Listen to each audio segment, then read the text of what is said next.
La ministra de Educación, Marilú Martens, anunció que el gobierno emitirá un decreto de urgencia que materializará el incremento de sueldos a 2.000 soles a partir de noviembre para maestros nombrados y contratados, así como los beneficios sociales, estos desde el próximo mes. Según la ministra, esta es una forma de decirles a los maestros, cuya protesta continúa en las calles, que regresen a las aulas. Entre tanto, en Ayacucho, el primer vicepresidente Martín Vizcarra intentó dialogar con un grupo de huelguistas, pero fue rechazado. Jorge del Castillo acusó al fujimorismo de realizar un doble juego con referencia a la solución de la huelga que todavía mantiene una importante porción del magisterio. Se ratificó asimismo en la afirmación de que Héctor Becerril llamó al dirigente Pedro Castillo durante las negociaciones en el Minedu. Por otro lado, la congresista Rosa Bartra afirmó que ha habido mucha mentira en torno a la capacitación de los docentes, la que debe tener carácter formativo, buscando suplir ineficiencias y por etapas. Fue tras la reunión sostenida por representantes de la bancada de Fuerza Popular y dirigentes magisteriales encabezados por Pedro Castillo.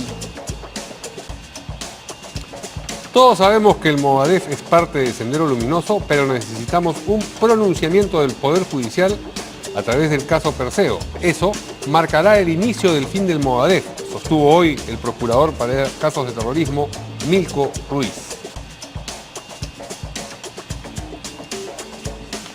La ex fiscal general de Venezuela, Luisa Ortega, reveló que Diosdado Cabello, primer vicepresidente del Partido Socialista Unido de Venezuela y actual miembro de la Asamblea Nacional Constituyente, recibió $100 millones de Odebrecht. Ortega ha asegurado que el dinero fue depositado en una empresa española propiedad de los primos de Cabello, Luis Alfredo Campos Cabello y Gerson Jesús Campos Cabello, llamada TCE. La exfiscal aseveró además que el presidente Nicolás Maduro sería dueño de la empresa mexicana contratada por el Estado venezolano para distribución de bolsas CLAP. Y para estar al día con la noticia nacional e internacional, usted tiene que seguirnos, ya lo sabe, en nuestra página web www.canaln.pe.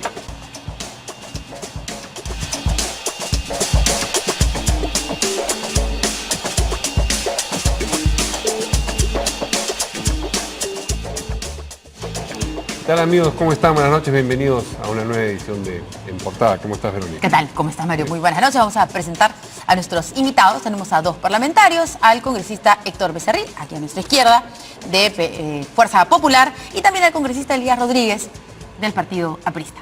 Buenas ¿Cómo noches. está? ¿Qué ¿Cómo tal? están, Muy buenas noches. Pues bien, la ministra de Educación ha hecho anuncios importantes, pero creo que primero vamos a ir a la Plaza San Martín, ¿no? Así es, nos Sí. comunicamos con nuestro compañero Fernando Llanos. Bueno, él está ahí con algunos maestros. ¿Cuál es la situación, Fernando, luego de estos anuncios de la ministra? Hay ofrecimientos incluso de que a partir de mañana se va a poder ayudar a trasladar a los maestros de vuelta a sus lugares de origen. Fernando. Hola, Verónica, Mario, ¿qué tal? Buenas noches. En este punto de la jornada, con calma, ya en Plaza San Martín, con tránsito vehicular absolutamente recuperado en el centro de la ciudad, luego de lo que es ya una costumbre, la división de los maestros, un grupo se queda aquí en Plaza San Martín, el otro se moviliza por el centro de la ciudad y eso, claro, tiene consecuencias en el tránsito, pero digamos todo dentro de una calma y mucha expectativa para ver si esta situación tiene resolución. Hoy la jornada nos ha traído estos anuncios de la ministra de Educación, que ha fijado ya el piso a partir de noviembre de 2.000 soles, pero también que viene de la mano con estas advertencias a los maestros de aplicación de sanciones económicas, descuentos e incluso despidos. Yo estoy aquí con maestros que quieren expresarse, que quieren dar su punto de vista acerca del escenario que hemos tenido durante esta jornada de miércoles en el ámbito de la educación en nuestro país. Maestro, su nombre, por favor, ¿qué posición tiene respecto a lo que hemos tenido hoy con incluso advertencia de sanciones y de despidos?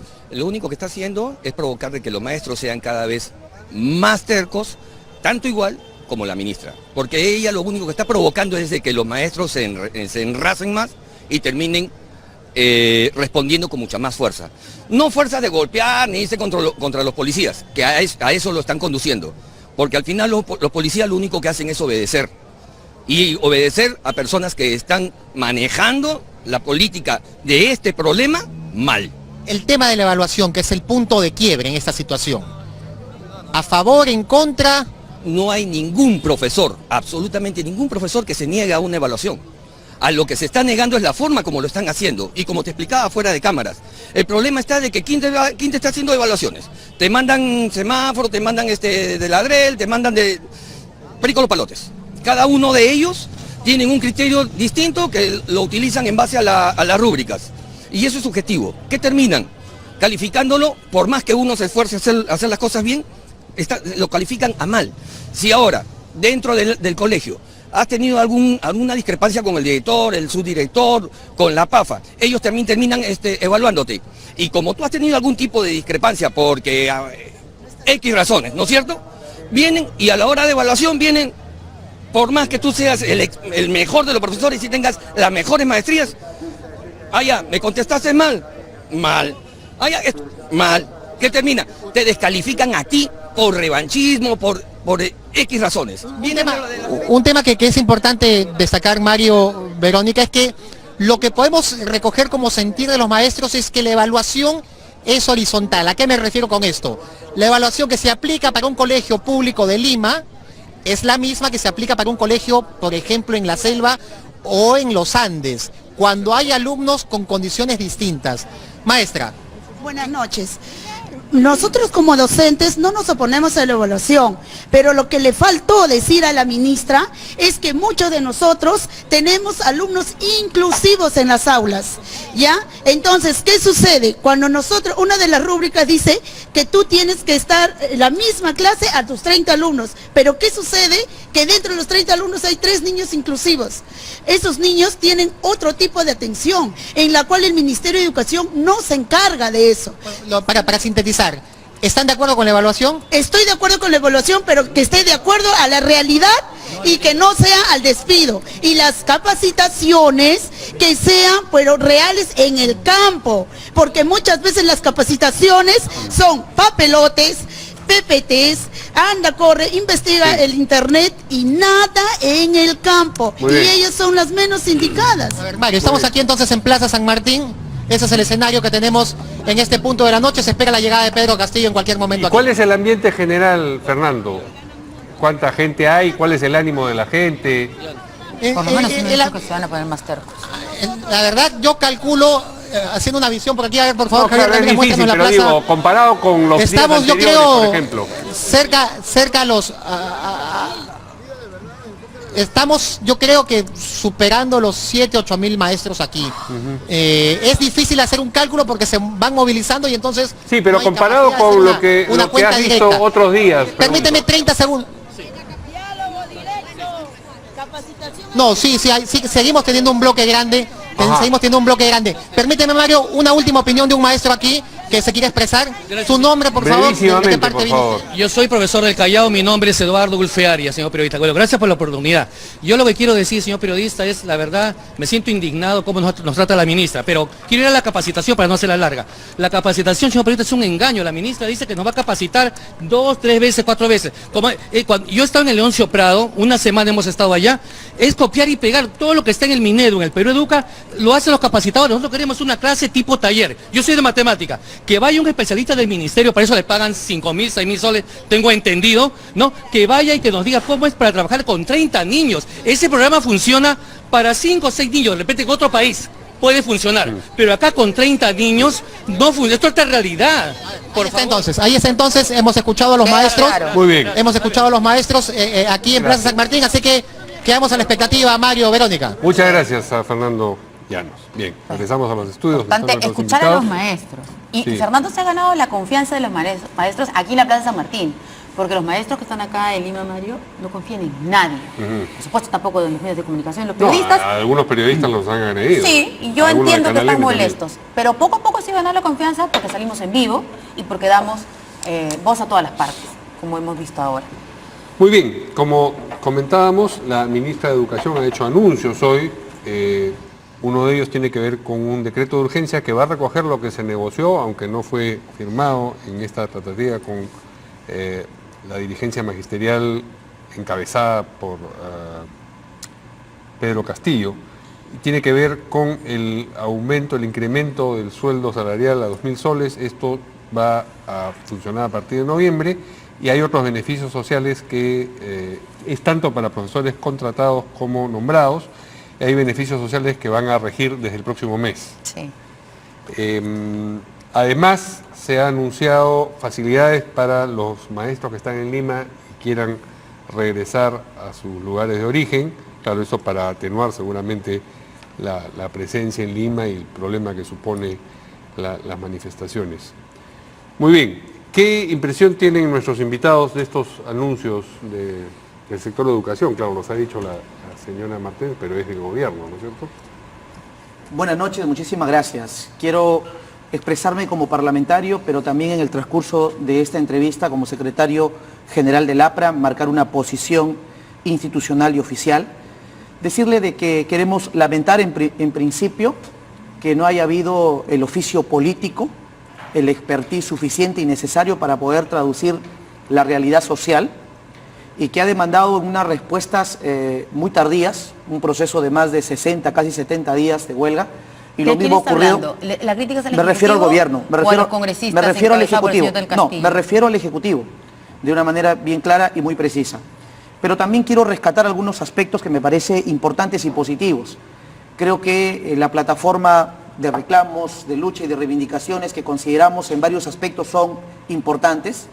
Lo que ha ocurrido a un maestro de ganar 1.300, 1.400 soles a este reconocimiento de 2.000 soles y todo lo que usted ha mencionado como parte de esta plataforma, me parece que es oportuno que no tan solo quede en un ofrecimiento, sino que se empiece a plasmar para ver la formalidad en estos documentos, como son un decreto de urgencia.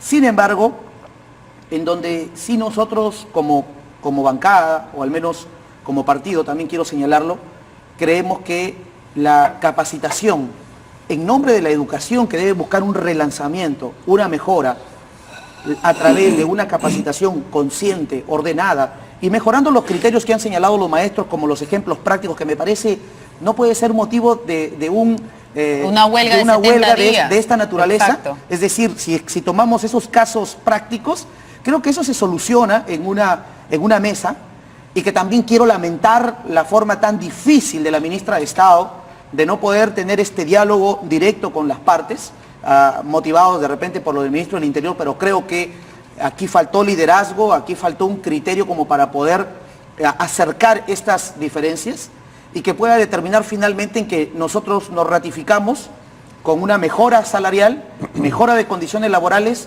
pero no renunciamos a una adecuada capacitación y luego a una capacitación y evaluación de los docentes en la carrera meritocrática que le permita al Perú y a nuestros hijos tener mejores condiciones. Entonces, que lo implementen está muy bien para ver las cosas, me parece muy bien en estos decretos, y esperemos que se vayan honrando todos estos ofrecimientos. Y finalmente, lo de las evaluaciones, creo que podrían ir en cuerda separada con los representantes del Parlamento, con los representantes de estos gremios, para irse solucionando. Si es que dicen, estamos de acuerdo con la evaluación, entonces vamos a transparentar, vamos a hacer mejor estos criterios que me parece finalmente no se contraponen a la realidad. Y usted en particular, ¿está de acuerdo con que las evaluaciones, después de la tercera evaluación, ser desaprobado en esa evaluación signifique la remoción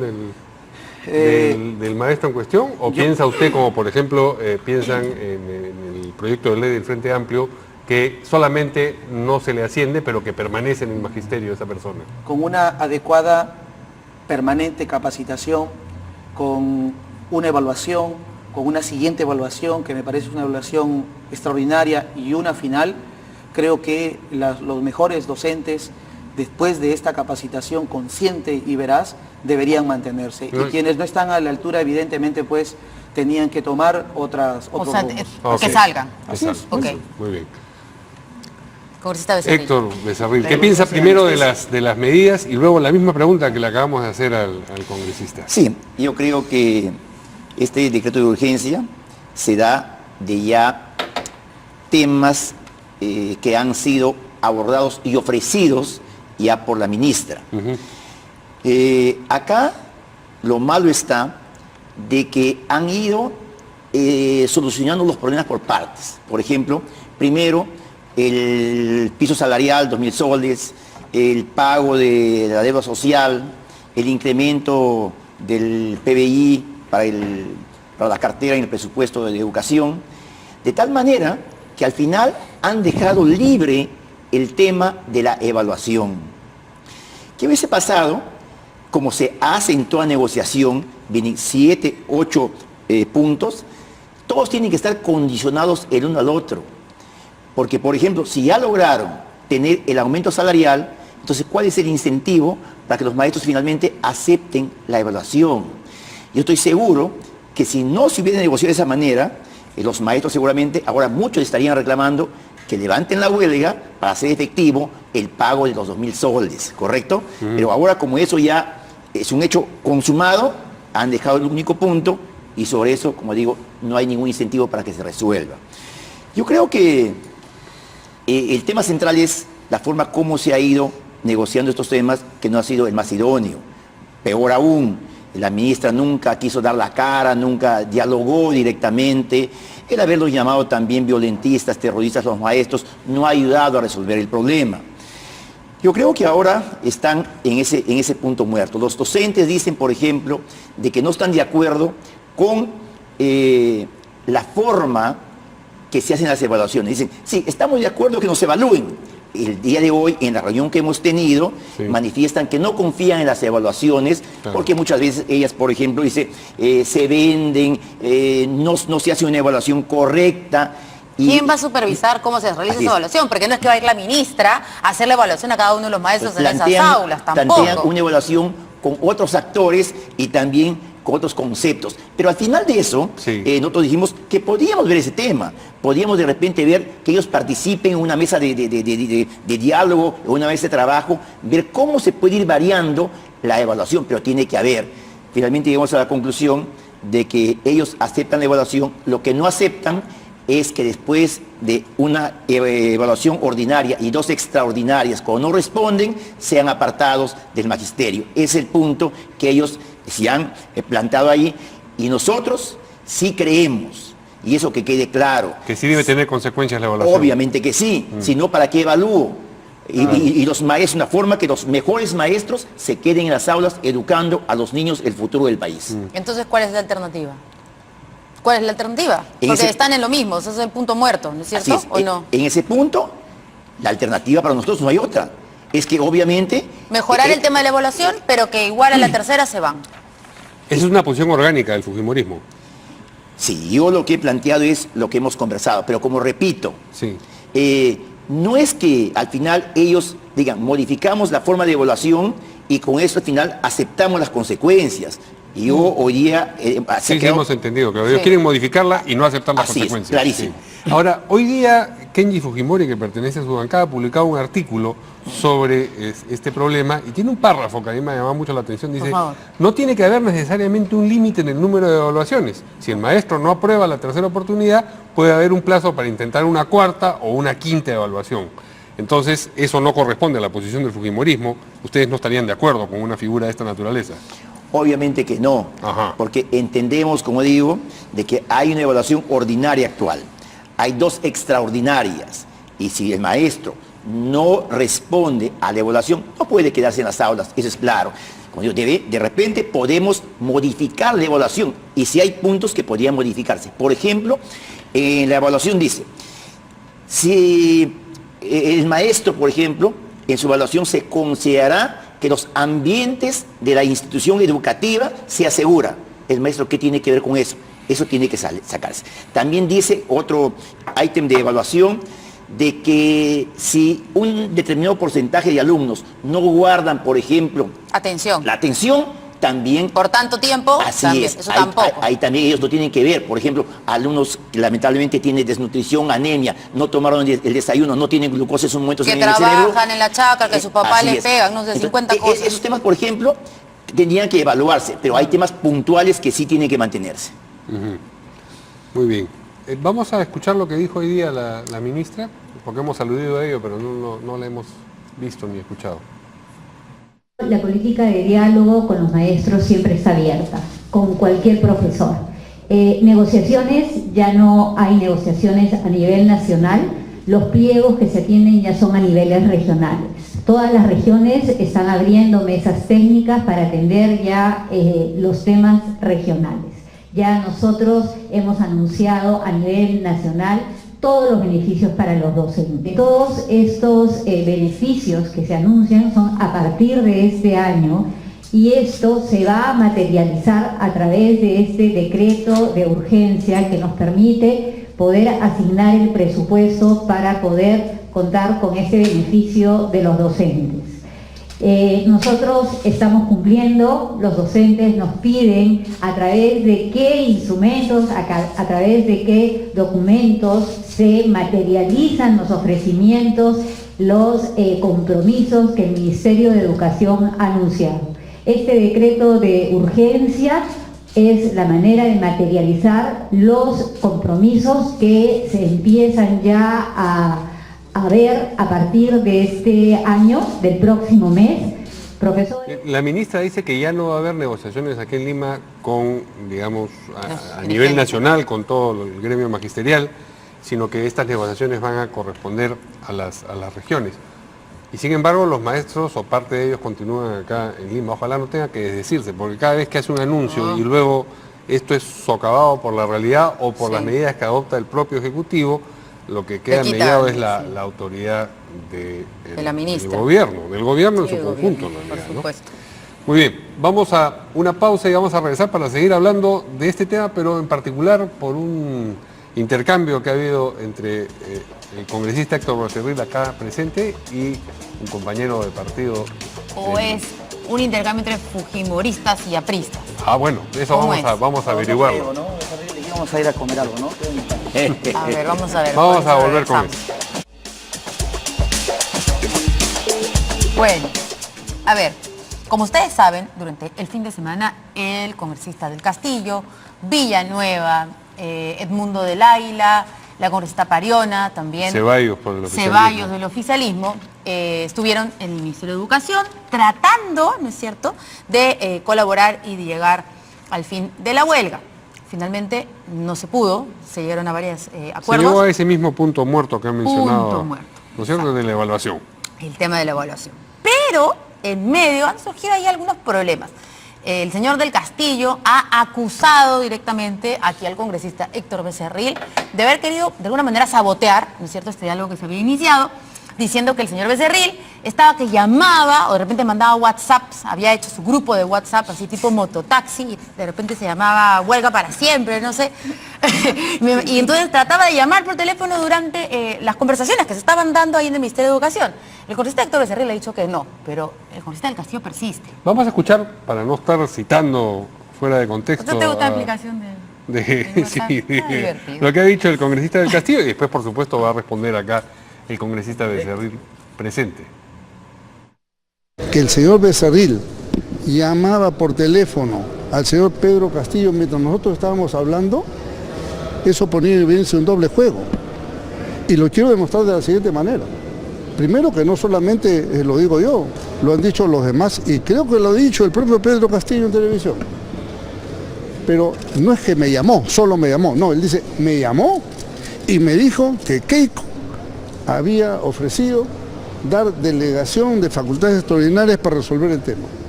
¿Cómo sabía Pedro Castillo eso antes que la señora Keiko hablara en su mensaje el viernes de la noche? ¿Cómo sabía? Esa simple pregunta es porque alguien le había dado el dato, ¿no es cierto? Recuerden ustedes que el mismo día que estaba la ministra deponiendo en la Comisión de Educación, a eso de las 6 de la tarde, hicimos una parte en la sala Mombe y los profesores que no los habían dejado entrar, los invitamos a ir a la sala Mombe y fueron. En ese acto, los profesores nos entregaron, en presencia de muchos periodistas, debe estar grabado, nos entregaron un proyecto que ellos habían elaborado y nos pidieron que lo firmáramos como en calidad de recepción, como un insumo. Ese proyecto, de paso, tampoco habla de anular las evaluaciones por si acaso. Por eso es que firmamos todos ahí de buena fe, firmó el Mundo del Águila, que hace un momento les ha confirmado el hecho. Muy bien, pero empecemos por despejar la primera duda. ¿Llamó usted a Pedro Castillo durante la reunión a la que alude Jorge del Castillo? Me reafirmo una vez más. Una vez que los congresistas comenzaron a reunirse con los maestros, nunca, lo repito, nunca llamé ni a Castillo ni a ningún maestro. Y acabo ahorita de caer en una gran mentira. La mentira tiene patas cortas. Dice que yo llamé y decía que Keiko había dado un mensaje. La última llamada que hice yo fue a una profesora de Chiclayo que me pasó con Pedro Castillo el viernes a las 3 de la tarde, donde les dije a ellos, efectivamente, pensando que de repente no han podido ver el mensaje de Keiko Sofía Fujimori, que hay un mensaje de Keiko Sofía diciendo, ofreciendo facultades legislativas al Ejecutivo y que ellos estén enterados para que pueda ayudarles como una herramienta de negociación, porque nosotros estábamos cediendo para que se solucione el tema. Pregunto yo, ¿a qué hora fue eso? 3 de la tarde. ¿A qué hora se reunieron ellos? 5 de la tarde. Entonces, ¿dónde está la llamada que ha sido cuando ellos están negociando? Eso lo he dicho yo. Pero acá hay un hecho grave. Yo no hablo como Jorge del Castillo que dicen por ahí, yo hablo con pruebas. Jorge del Castillo, por ejemplo, envió a mi WhatsApp, y lo puedo demostrar, este primer documento. Es un borrador supuestamente de él, del proyecto de ley. ¿Cuándo le mandó? ¿Un WhatsApp me está diciendo? Sí, a mi WhatsApp. ¿Cuándo? A mi WhatsApp, el día miércoles. Miércoles, Sí, sí, antes de la reunión de los maestros. Así es, sin firma, porque no tiene firma. Esto demuestra que quien ha tenido la idea primigenia de engañar a los maestros, lo que dice acá, si desaprueban esta segunda evaluación, quedarán suspendidos en el ascenso. Es un proyecto de ley eso. Es un proyecto de ley. Está, incluso, O sea, el proyecto de ley que ayer mostramos. Incluso dice Congreso de la República. Sin firma. Está sin firma. Y disculpe, El ¿me día podría mostrar, Sí. o sea, no sé si usted me lo permite, el WhatsApp y la fecha? Ahí está su celular, de que efectivamente el congresista del Castillo el día miércoles ya tenía este proyecto y que se lo envió a usted. Sí, no lo tengo acá. En realidad, siendo sincero, borré ese WhatsApp. Pero no solamente lo tengo yo, O sea, eso se puede, me imagino. ¿Se lo remitió a más de una persona? Sí, también a Daniel Salaverry. ¿No lo habrá borrado también? No lo sé. Pero acá, y yo tengo el documento que acredita esto. Es más, el día miércoles mismo, él va a la comisión de fiscalización, pueden pedir los audios, los videos, se sienta a mi lado. Y me dice, mira, Becerril, la evaluación nunca se ha hecho y nunca nadie se ha despedido. Para levantar la huelga, accedan ustedes a que se evalúe y que no se despida, no se separe los maestros. Le dije, lo que tú me estás planteando, digo, es una aberración con esas palabras. Eso no se puede aceptar. De tu parte es una irresponsabilidad. Luego se fue. Y ese mismo documento luego aparece, las pruebas están acá, donde está la firma de Jorge del Castillo, lo firma. Hoy día los maestros han ratificado que él despertó una falsa esperanza en los maestros. Les dijo que él iba a conseguir de que no iban a ser separados después de las evaluaciones desaprobadas del magisterio. Y él es el gran responsable porque al no lograr eso, el diálogo se rompe con el ministerio y con los congresistas. Pregunto yo, y acá clarísimo, si nosotros hubiésemos aceptado esta barbaridad de Jorge del Castillo, la huelga posiblemente ya se hubiese levantado, porque este es el punto en discordia. Pero digo yo, eso es ser responsables con el país. Nosotros, como él, buscando intereses de otro nivel, de otro tipo, íbamos a acceder finalmente a que no se evalúe y que esas evaluaciones no tengan consecuencias. Esta es la fiel demostración de que él engañó a los ministros y a los maestros y es el gran responsable de que hasta ahora sigan en huelga. Usted dice que ha cambiado de posición entonces Jorge del Castillo, que en determinado momento estaba incluso promoviendo que no tuviese consecuencia la evaluación, no tuviese la consecuencia del despido. Y que luego ahora sostiene. Estoy tratando de digamos, configurar lo que usted está afirmando. Ha cambiado de posición vergonzosamente, porque seguramente cuando comenzamos a denunciar que hay este documento firmado por él y por 3 congresistas más, salieron a decir, nosotros no vamos a permitir ello. Es más, él también ha conversado este mismo punto, ha querido convencer a nuestro vocero Daniel Salaverry y nunca él ha dicho que la firma corresponde a una especie de recibido, sencillamente, ¿no? O sea, su posición de él ¿Esto lo ha hecho la firma sin creer en esto? O sea, ¿ha elaborado los preproyectos de ley sin pensar en eso? ¿También él piensa en borrador? No, pues, lo que él piensa, finalmente, lo ha puesto en un documento. Y no solamente eso, lo que él piensa, lo ha puesto en un documento y lo ha puesto con su rúbrica y su firma. Lo que él dice es que, bueno, este proyecto ni se ha presentado. ¿Acaso está en la mesa de partes, dice? Eso obviamente que no. ¿Qué dice su compañero de partido, Elías Rodríguez? Bueno, Pero primero ya limaron las perezas, le dijo cosas horribles, que usted le da plata a los Sánchez Paredes. ¿Cómo quedó? ese tema de mi parte ya está zanjado. O sea, lo ha perdonado. Hay algo que se repite en nosotros que significa mortal no hagas de tu odio inmortal. Yo no tengo ningún problema con Jorge del Castillo, pero ya en este tema quiero señalar algunas cosas claras. Él es el representante nuestro como vocero de la célula parlamentaria aprista. Él ha ido totalmente acreditado a participar de esta suerte de acercamiento entre los docentes y la ministra Martens con la finalidad de solucionar la huelga. Hasta ahí todo ese tema está avalado. Con respecto a las aseveraciones que dice Jorge del Castillo de la llamada que hizo este dirigente Pedro Castillo que recibió del señor Becerril, sí, mi colega aquí presente, esas aseveraciones no nos corresponde o no la conocemos como célula parlamentaria aprista. Es más, le corresponde al señor Castillo, Pedro Castillo, poder decir ratificarlas o no. Y nosotros nos manejamos con una posición oficial, que ya le he manifestado a ustedes al inicio de la célula parlamentaria, que nosotros estamos por todas las reivindicaciones sociales de los maestros, pero que exigimos una adecuada preparación, capacitación, con todos y ahora estos temas que nos están refiriendo los maestros, y creemos en la evaluación, como se forjó en la carrera pública magisterial hace más de 10 años. Entonces, si se produjo esa firma que está mostrando el congresista Becerril, esa firma es estrictamente a título personal y no corresponde a ningún otro miembro más de la bancada parlamentaria del APRA. Hablando de otros miembros de la bancada parlamentaria, tenemos también las declaraciones de Mauricio Mulder, que me parece también toma una posición distinta a la de Jorge del Castillo. Vamos a escucharlo. Por lo tanto, el gobierno tiene que solucionar la huelga y no es el Congreso el que lo soluciona. ¿La Fuerza Popular lo puede solucionar como parece? No, el Congreso no tiene nada que ver. El Congreso puede expedir normas, pero no es el Congreso el que negocia los temas salariales. ¿La reunión de hoy de Héctor Becerril con los dirigentes? Bueno, será su responsabilidad de querer escuchar a las personas como lo han escuchado también otros parlamentarios. Pero de ahí a suponer que es el Parlamento el que resuelve la huelga de los maestros es un gravísimo error y es una maniobra del gobierno. El gobierno lo que está haciendo es eludir su responsabilidad, pretender pasársela al Congreso de la República y ahora además tratar de manipular esos carteles. Yo no me cabe la menor duda, porque qué raro que en ese cartel el gobierno no aparezca. O sea, PPK no tiene nada que ver. No consultó.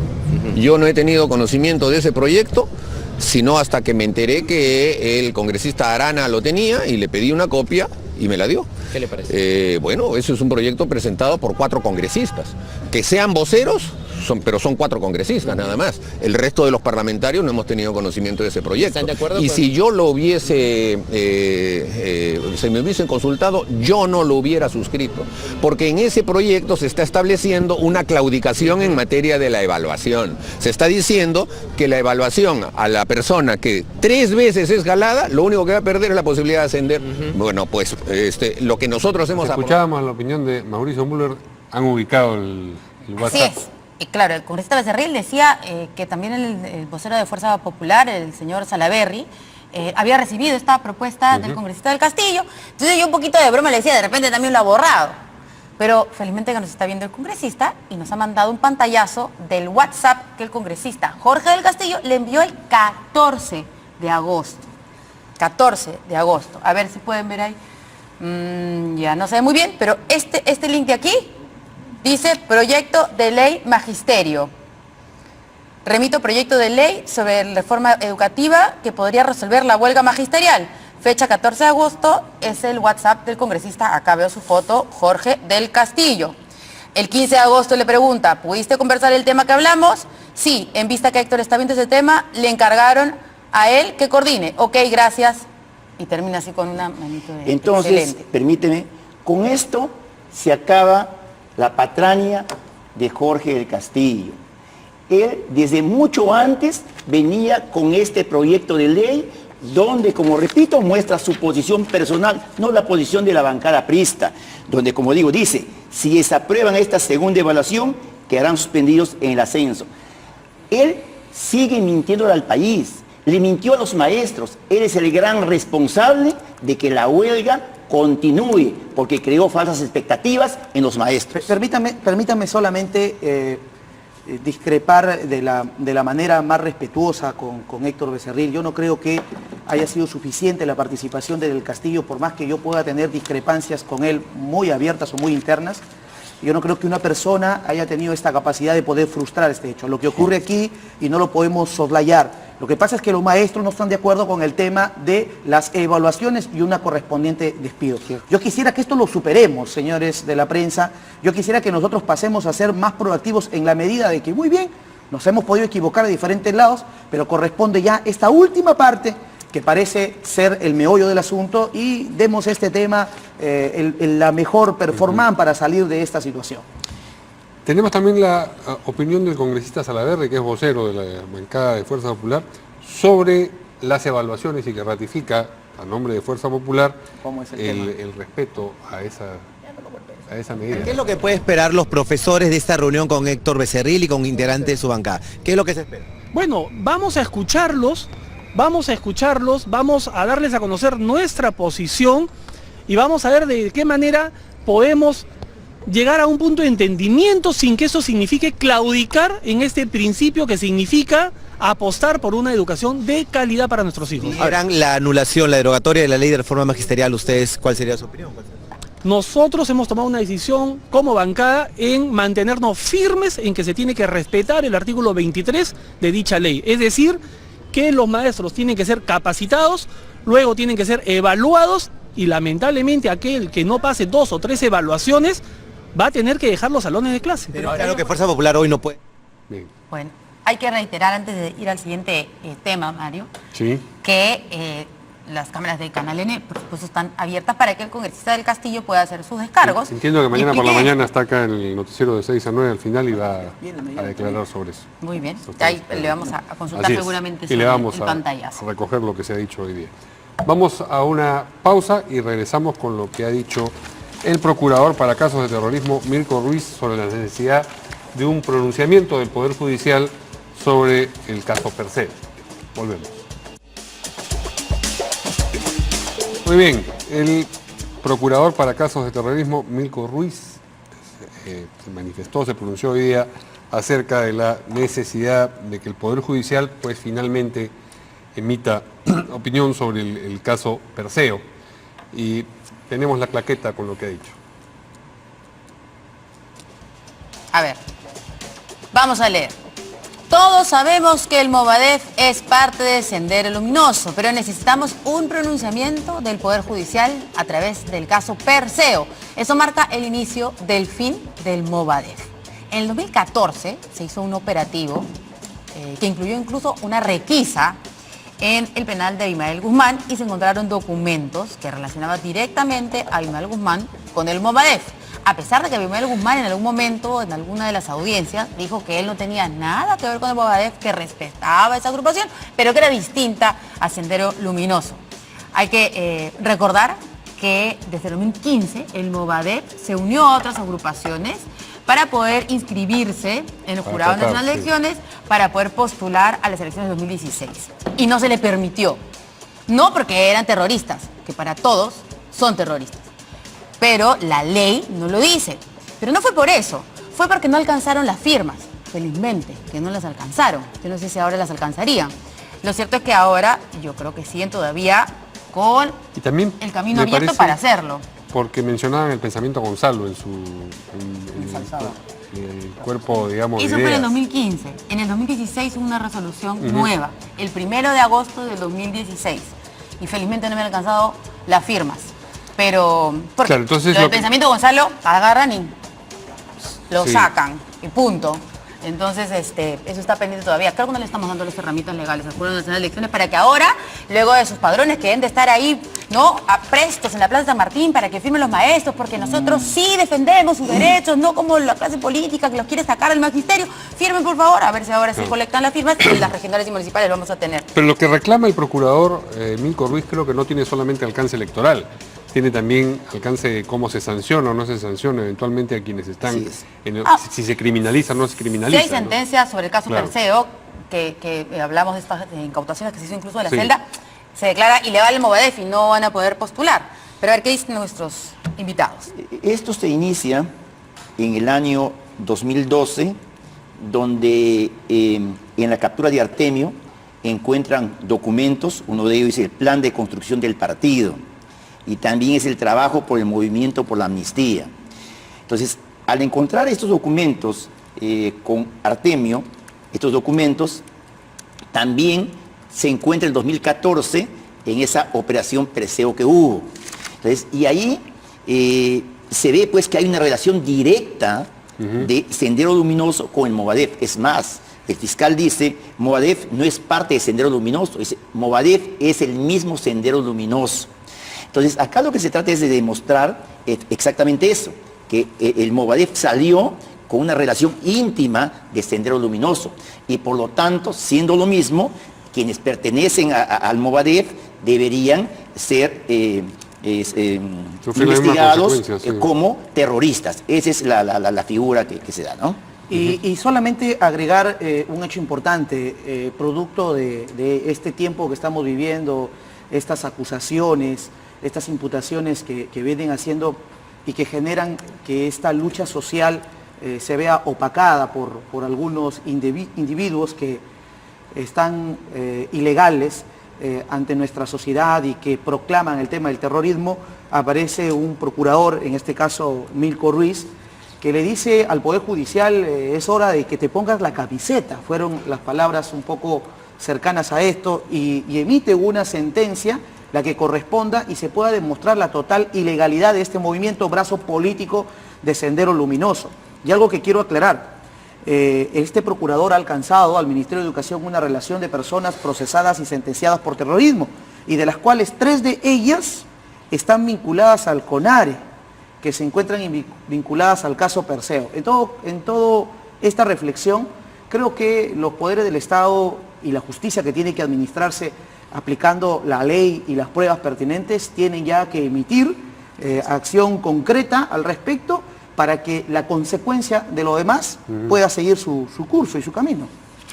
Yo en todo caso apoyo al procurador en sus expresiones, me parece que son correctas y la justicia pues no puede tardar más de lo necesario. Ya tardó más de lo necesario. Bueno, pero siempre tarda más de lo necesario la justicia. Es un impulso que en este momento tenemos que dar. Ojalá que en este caso, digamos, tan importante para el país, ahora que estamos viendo que los más de 11.000 terroristas que han sido excarcelados, muchos de ellos se infiltran en las aulas, en los colegios, hay 356, por ejemplo, que están en las aulas enseñando. Entonces creo que es el momento de comenzar, que los jueces tomen la verdadera, en su verdadera magnitud este tema y sentencien el caso Perseo. Y a partir de ahí creo que va a ser mucho más fácil combatir a los quienes están directamente relacionados con el Movadef. Ahora, y en medio de esto, el ministro del Interior anoche, a través de su cuenta de Twitter, habló sobre el caso del mausoleo. O sea, ha estado hablando sobre este caso Perseo durante varios días, ¿no es cierto?, diciendo que tienen que sentenciar para poder declarar ilegal al Movadef y entonces dar las herramientas para poder detenerlos, investigarlos, perseguirlos, etcétera, ¿no? Pero ayer también dijo que esto del mausoleo, que supuestamente estaba ya, ¿no es cierto?, listo para demolerlo y trasladar los restos, ha sido paralizado por el Poder Judicial también, porque aparentemente no se reúnen las condiciones para poder hacer el traslado. Entonces la Fiscalía ya autorizó al municipio, pero el Poder Judicial no. Entonces, en realidad nos hemos quedado todavía en suspenso. Entonces, estas debilidades, digamos, de las diferentes instituciones, lo único que hace es ratificar que efectivamente no tenemos cómo luchar contra el terrorismo de hoy, este neoterrorismo. No hay herramientas jurídicas. ¿Qué hacemos ahí? Porque tampoco no conviene ver al ministro del Interior peleándose con el Poder Judicial todos los días. Definitivamente. Es un tema de asumir el papel y el rol que corresponde. Como decía al inicio de mi intervención, todas las situaciones que estamos viviendo trae lecciones que aprender. Y en este caso la lección que tenemos que tomar es que la resolución, el final de un proceso judicial es determinante en un movimiento que a todas luces conocemos nosotros, tiene sus vinculaciones estrechas con Sendero Luminoso. Y no podemos permitir que se sigan infiltrando en los gremios, en los docentes, y peor, aprovechándose de esta necesidad para poder generar más. Pero en el caso del mausoleo, ¿falta herramientas o falta voluntad del juez que tiene el caso tomar una decisión? O sea, esto ya estaba simplemente para que dé la orden y vayan, y los cadáveres saquen de ahí, los exhumen, los lleven a otro lugar y punto, faltaba solamente eso. O sea, no es que falta herramientas, falta voluntad para hacer cumplir la ley. Bien, bueno, es extraño, disculpa, sí, que el Poder Judicial no se haya pronunciado sobre esto, porque respondía sobre, digamos, las acusaciones que venían a través de los medios de comunicación, pero esperamos que pueda dar respuesta sobre en qué momento va a haber una sentencia respecto al caso Perseo. Se detuvo al señor Fajardo, operativo, a los abogados, ¿no?, representantes legales de Abimael Guzmán, y luego salieron en libertad, más empoderados, creo yo. Manuel Fajardo y Alfredo Crespo, así es, el abogado de Abimael Guzmán. Sí, y ahora, bueno, están en la calle y además se han dado vueltas por ahí, con la Plaza San Martín. Sí, cierto. Vamos al último tema, sin pausa. Sin pausa. Por favor. La ex fiscal de Venezuela, Luisa Ortega, ha revelado que el señor Diosdado Cabello, el que es primer vicepresidente del Partido Social Unido de Venezuela y actual miembro de la Asamblea Nacional Constituyente, recibió $100 millones de Odebrecht. Claro, pues Odebrecht está en todas partes, ¿cómo no va a estar en Venezuela, no es cierto? Ortega ha asegurado que el dinero fue depositado en una empresa española, propiedad de los primos del señor Cabello. Asimismo, la ex fiscal ha aseverado que el presidente Nicolás Maduro sería dueño de una empresa mexicana que contratada por el Estado venezolano para la distribución de bolsas CLAP. Claro, hay que decir que Diosdado Cabello no solamente es el primer vicepresidente del Partido Socialista y miembro de la Asamblea Nacional Constituyente, sino ha sido el número 3, digamos, en la estructura del chavismo, mientras Chávez estaba vivo, ahora pues, debe ser el número 2. Y algunos dicen que es el real poder, ¿no? Así es, o sea que es una información importante de parte de la ex fiscal Luis Ortega, que como ustedes saben está ahora en Colombia, ¿no?, que es ahí de donde está declarando. Vamos a escuchar lo que ha dicho. Han venido en el afán de esconder tantos hechos de corrupción, de los cuales tengo muchas pruebas, y concretamente en el caso de Odebrecht,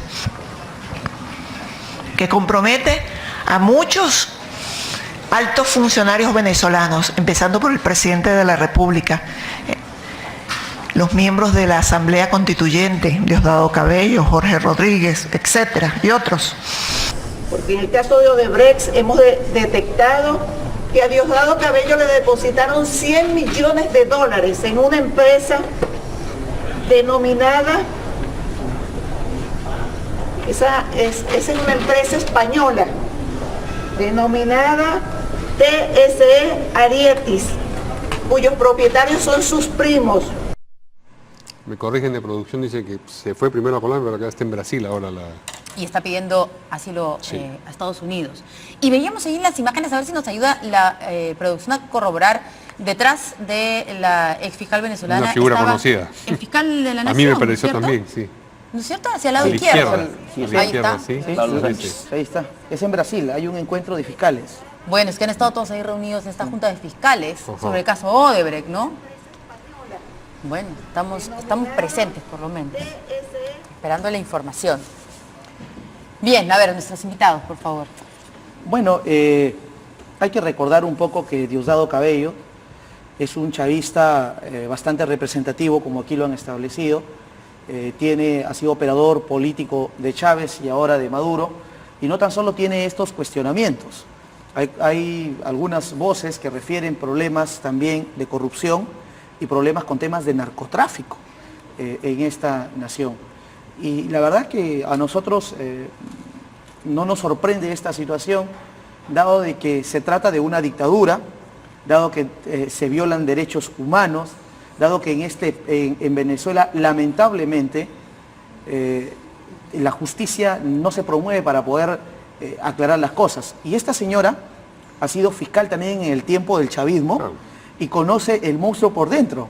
Y que en este momento se refiere de esta manera, ha sido destituida por esta Asamblea Nacional y su esposo ha sido también diputado, representante por el partido de Chávez.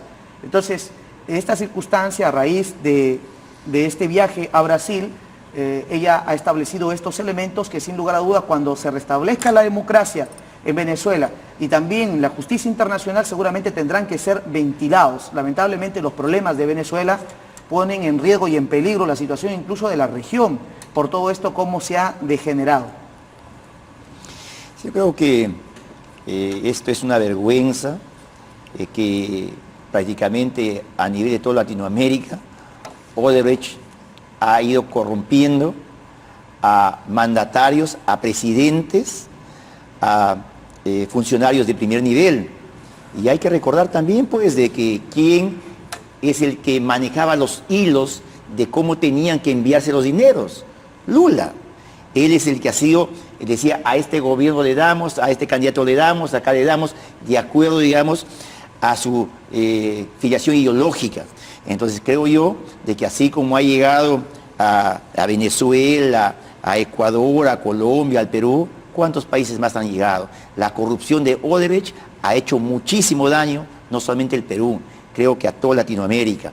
Y acá, sin embargo, todavía estamos caminando con pies de plomo respecto a los juicios de esta empresa. Por ejemplo, acá se ha creado un fideicomiso para que todo lo que vaya vendiendo Odebrecht vaya a ese fideicomiso. Nos acabamos de enterar de que hay algunos depósitos en ese fideicomiso que no sabemos de dónde vienen y a quién pertenece. Si no sabemos, entonces, ¿cómo podemos decir las ventas de Odebrecht que va haciéndose si han depositado la cantidad que deben depositar? Yo creo que ahí tenemos que también poner énfasis y terminar de una vez por todas en el Perú con el sistema de Odebrecht que hasta el momento camina a pasos de tortuga. ¿Han hablado ustedes con Keiko Fujimori sobre este tema? De Odebrecht, digamos, porque estamos como a la espera de esta información que llega de Brasil, ¿no es cierto? Todavía. Nosotros hemos conversado y hemos manifestado múltiples oportunidades y nos ratificamos. A Keiko Sofía Fujimori o al Partido Fuerza Popular nunca se le ha dado un solo céntimo, jamás. Y por eso estamos contentos que el fiscal está allá, seguramente pues traerá la información que tiene que traer para no estar hablando como hablan ahora, habría en temas, digamos, ambiguos, ¿no es cierto? Permíteme solamente agregar algo. El día de ayer en el Parlamento se ha discutido en una suerte de predictamen en la Comisión de Constitución mecanismos que van a permitir reformas constitucionales, pero en lo que tienen que ver al ingreso de los recursos por parte de los partidos políticos, pero por parte de empresas. Ahora las personas jurídicas con capacidad de lucro, con fin de lucro, ya no podrán aportar. Estatales y privadas, ¿verdad? Estatales y privadas establecen límites, establecen también sanciones, también el tema de las dádivas o lo que se puede repartir en una propaganda electoral. Me parece todo eso auspicioso, bueno, repito, lo que vivimos y la experiencia señala vacíos y que podemos enmendar algunas situaciones. Eso es importante. A raíz justo o a colación de lo que ha mencionado mi colega hace un instante. Sí, pero está en predictamen, porque eso va a ser fundamental, ¿no es cierto? Sí. Por lo menos para que sea transparente de dónde viene el dinero. O sea, no se va a poder, ninguna empresa privada va a poder... Ahora solo los naturales, hasta señala topes.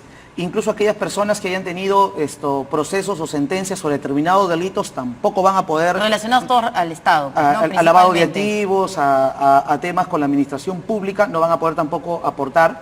Y eso... Pero eso cuando lo van a ver en la comisión para pasarlo al Pleno. Nosotros hemos tenido la primera sesión el día martes, ya se discutió esta parte. Obviamente hay que seguir con los siguientes temas y ya seguramente cuando tengamos una buena cantidad de normas dictaminadas irán al Pleno, pero estamos avanzando en la reforma electoral en puntos sustanciales, como viene a ser pues los aportes en campaña. Bueno, eso va a ser fundamental. Bueno, nos hemos alejado de Venezuela, que era el tema. Bueno, lo que pasa es que sí, claro. tiene que ver para mejorar las cosas. Todo está relacionado. Ahora, pero ¿cómo impactará en todo caso esta información, ¿no? De que Odebrecht también ha metido plata a estas autoridades? ¿O creen ustedes más bien que impactará en Venezuela por las marchas? O sea, ¿habrá mayor oposición? Venezuela, quienes todavía creían en Maduro, ahora le darán la Ya espalda. no les entran balas. Claro, dice. ¿qué va a impactar en Venezuela si hay asesinatos a mansalva, a jóvenes? No y entran lo vemos, balas de cañón no pasa ahí. nada. ¿Esto qué va? No va a mover absolutamente nada. Hasta que obviamente termine este régimen y en realidad se pueda aplicar la justicia. Lo importante es que la señora aparentemente refiere que existen pruebas. Y eso a la larga será sustancial para que se definan las responsabilidades en el momento que la justicia verdaderamente exista en Venezuela. Muy bien. Muchas gracias a nuestros invitados. A ustedes. Esta noche nosotros nos vamos, se quedan con Primero a las 8 y nos vemos mañana aquí en Portada.